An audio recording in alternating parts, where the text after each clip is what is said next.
Hey,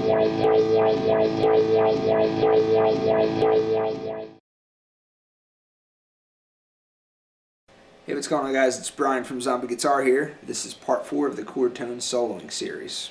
Alright, so in this part, I'm not going to be going over new position as I did in the first 3 parts. Basically, I'm going to start to point out some connections that you probably, if you've been working on this stuff, you may have made these connections yourself already.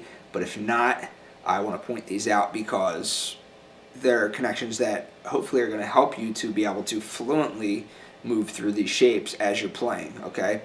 You may be at the point now where you can fluently move through your different scale positions in any given key up and down the neck, but when you come to switching your thinking to chords, it may be not so smooth, okay? I know that's how it was for me because I learned scales first, and then it wasn't until many years into my playing that I started to focus on the underlying chords, and therefore this chord tone soloing stuff would start to come into play. So anyway, some connections that I want you to make. So we started out with these 3 positions in the first 3 parts of the series, right? So the positions that we used were we used what I call the home box, which is rooted on the low E string, okay? So we're still in the key of G major / E minor, so your pentatonic home box would be right here on the 12th to 15th fret. Okay, then you have the A string home box, which I call it, which is where your roots E and G are on the A string, okay, and that position, pentatonic position, looks like this. Okay, and then the other position that we went over in part 3 was where you have your 1 chord, in this case it's the G major chord, located right on your low E string, okay, in the G bar chord position. And then we located all our chord tones there, and of course we have the the pentatonic position that fits right there as well. Okay, so those were the 3 positions.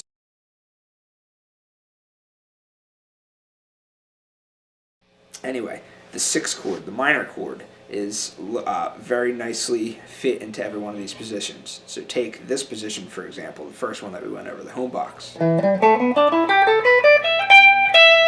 Okay, so you have your nice E minor right in there, or the full bar chord. Okay, and then you have this position, which we went over in part 2, the A string home box. You have a nice E minor there. Okay, and then the position that we went over in part 3, which is, here's your 1 chord. You have a nice minor chord right here. That's your E minor chord, okay?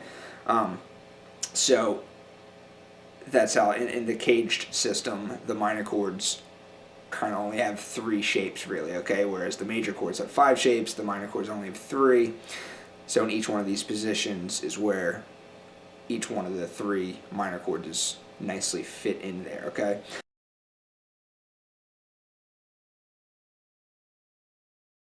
In parts 1, 2, and 3, I used the 1 chord, the 1 chord, the 4 chord, the 5 chord, and the minor 6 chord, okay? In the key of G major, G would be your 1 chord, C would be your 4 chord, D would be your 5 chord, and E minor would be your 6 chord. Okay, so those are the most commonly used chords in any key, okay? Later on in this chord tone soloing series, we're going to be using other chords within the key, and we're also going to be using out-of-key chords as well. Lots more stuff, but I just want to use the 4 most commonly used chords to start this thing, okay? Because in any given key, there's a very good chance you're going to find at least 1, 2, or all of those chords, okay? So knowing those chords is a great start to getting this chord tone stuff down.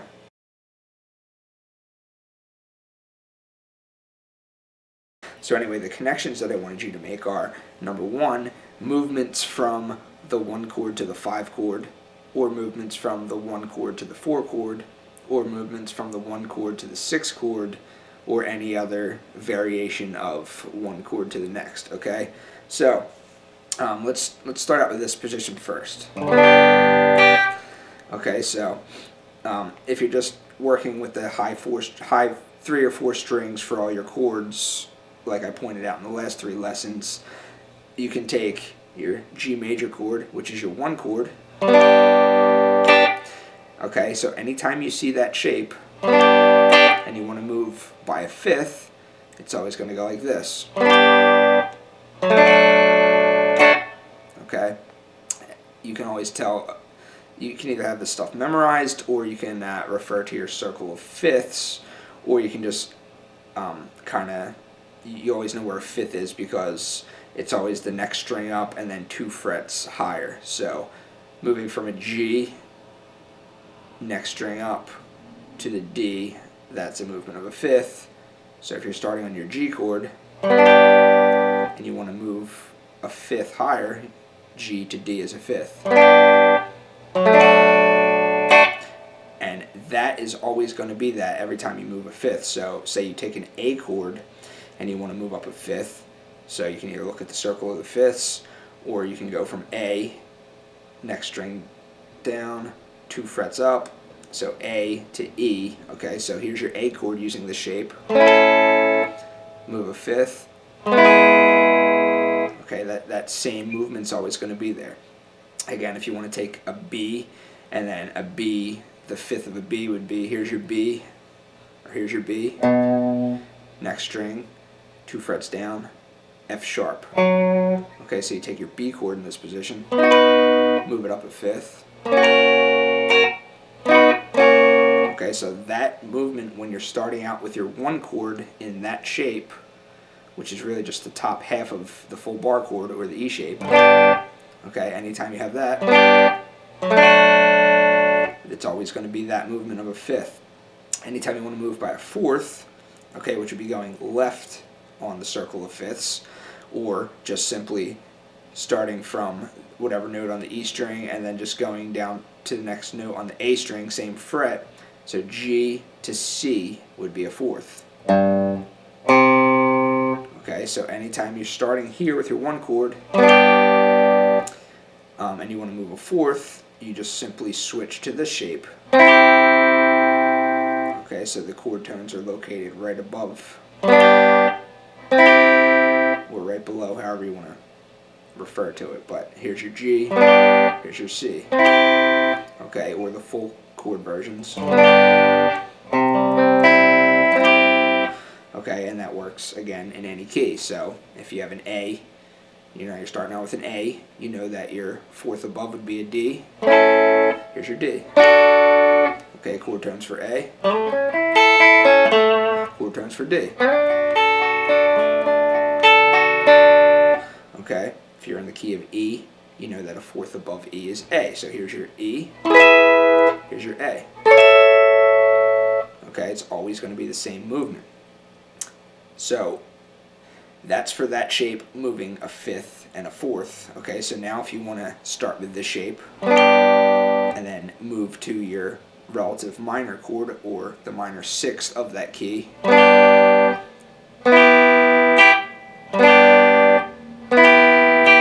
Okay, another kind of simple movement. You're just kind of taking your 3rd finger and your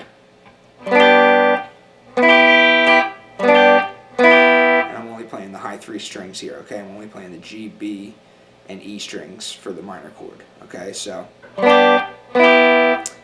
anytime, whatever key you're in, now you know where the 1, 4, and 5 chords are located within that particular position. So if we're in the key of, say we're in the key of B, just for example's sake, you want to use this position here. Here's your B. You know that your 4 chord is going to be here. Okay, you know that your 5 chord is going to be here. You know that your 6 chord is going to be here. Okay, so your chord tones are.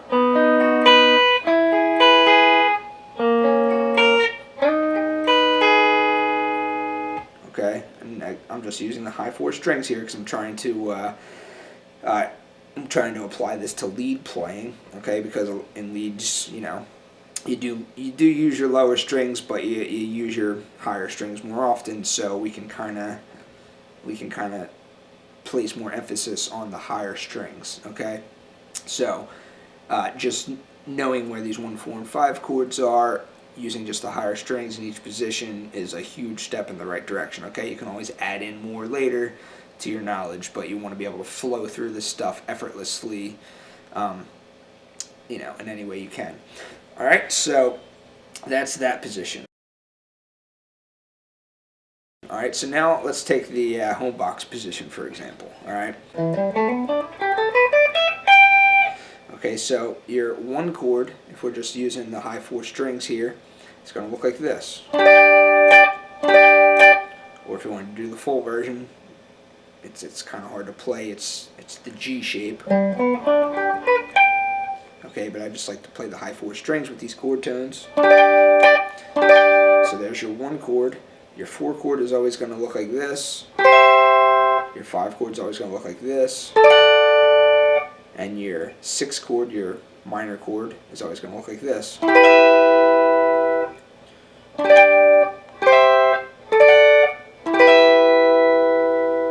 Okay, so those are all your chord tones for each one of those chords in that position. Okay, so again, this would apply to any position. Take the key of A major, for example. All right, so we're in the key of A major. Here's your A chord, okay, in the G shape.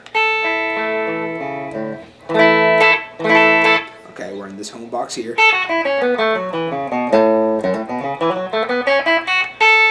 Okay, so here's your 1 chord. Here's your 4 chord. Here's your 5 chord. Here's your 6 chord. Alright, so you can mix and match your pentatonic stuff, but then you always know where your chord tones are for the 1, 4, 5, and 6 chords in that position, alright, for any key. Alright, now we're going to come to this position here, which is your A string home box, as I call it, okay? So starting off in the key of G major / E minor again, your A string home box is going to be right here on the 7th to the 10th fret.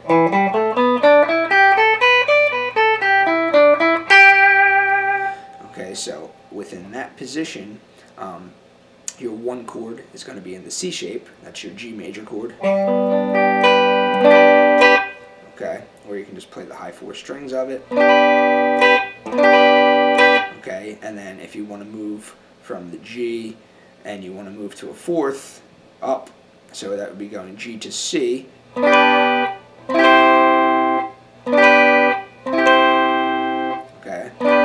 and then G to D is always going to look like this. Okay, so 1 to 4 or 1 to 5. Okay, or the 6th chord is that nice pretty little minor chord right there, rooted on the A string. So there's your E minor chord. Okay, so you have your 1 chord, you have your 4 chord, you have your 5 chord, and you have your 6 chord. Alright, and it's going to be that way in any key that you want. So let's take the key of B major. Okay, in B major, our where are we at? G sharp minor. Okay, that's your home box here.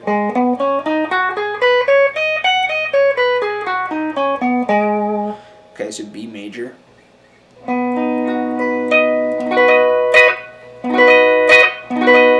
Okay, so there's your 1 chord, B major, okay, or just the high 4 strings, okay, and then your 4 chord, and then your 5 chord, and then your 6 chord. Okay, so it's always those same shapes, alright? So hopefully that'll help you fluently be able to start recognizing almost instantaneously and over time instantaneously exactly where each of the most important chords are in any given key. But now instead of thinking, okay, pentatonic or this scale or that scale, you can still go to your little pentatonic box, which is kind of your fallback area, or these other positions, and then you can kind of be like, okay, well, I'm very comfortable in this area, but then also get comfortable with the location of these chord shapes in the area as well.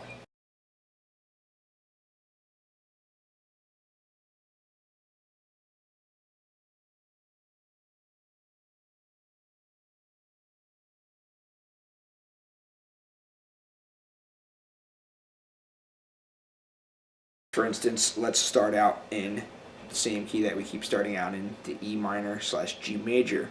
Okay, so we're going to use let's use just the one chord for example. Okay, so take your home box here. Okay, your one chord is here. Okay, so now notice that my first finger is barring these strings right here. Alright, so these strings being barred is actually a part of the major chord, which looks like this, which has the root here, and then has these 3 strings barred. Okay, so anytime you have this, okay, in your home box position, okay, which is just the top half of the full G shape, okay, you have that, right to the left of it is this major chord, major bar chord. This is also known as the A shape of the G chord, but I like to use these 3 strings as my little connection piece between this shape and this shape. Alright, and then another connection piece would be starting here, this little double, that little double 15th fret on the E and B string is just the top of this shape. Okay, so you have this. Okay, so now I have my connection to the left and to the right. So I can start off soloing in this pentatonic box, but I also recognize, or my mind's eye begins to recognize the pattern that because this is here, okay, because this is here on the left. Okay, and because this is here on the right. Alright, so those kind of connections, alright? And then when you're in this position, okay, or you can even start from here. You can start from the G major and the A in the A shape, okay? Okay, your root is on the A string. Okay, so you know that since that's your root, you can start going this way. Take your pinky, put it on that root, and that's going to always be the C shape, okay? Every time your root is on the A string and you want to put your pinky there on the root, it's always going to form the C shape. Okay, so starting from your home box, you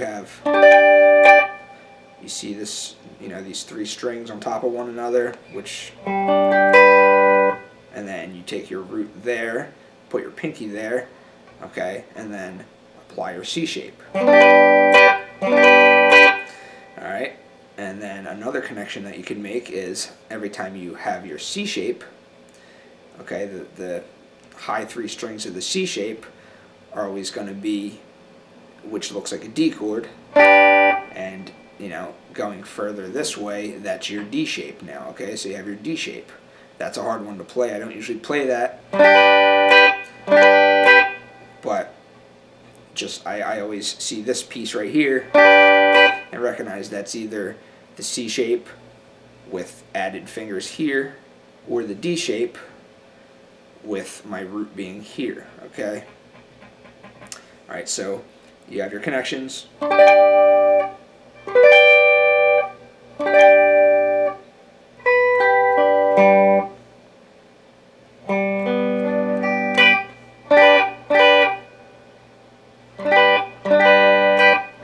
That's actually all 5 shapes, okay? So there's your D shape, and then that's a tricky one. I never play this like this, but then note that your root is here, okay, and that root being there is the same as this note here, and there's this shape. Okay, okay, or just the high 4 strings of it. Alright, but the cool thing about this is whatever chord you happen to be soloing on, say we're soloing on the G chord,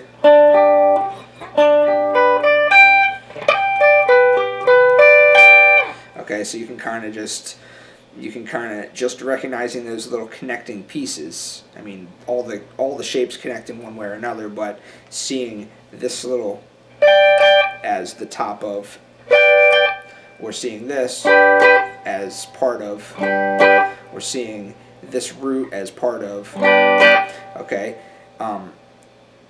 it's just, hopefully it's going to, over time, and after this video, hopefully it's going to make more connections for you, but it's going to allow you these chord tones to really start lighting up, okay? So you're in one position, you say, oh, okay, so say you're in this position, and you immediately recognize, okay, there's that, alright, so there's the root down there, and be like, oh, well, there's the root, okay, so there's that shape, be like, okay, well, there's that piece, okay, so that's the rest of the, okay, so knowing the stuff and understanding is one thing, but actually being able to see it as you're playing is what my purpose is with this whole series, okay? So I want you to, when you're thinking, okay, the band's playing a G chord, no matter what position you're in, you can not only see, you know, the appropriate chord, but you can also see the connecting shapes to the right and to the left of each shape, okay? So hopefully I wasn't too confusing with that. This is a relatively long video, I know, but I really wanted to get this point across, and that's going to be it for this video. So if I confused you or if I left anything out, feel free to shoot me a message or whatever, or do my best to answer your questions, alright? So thanks for watching.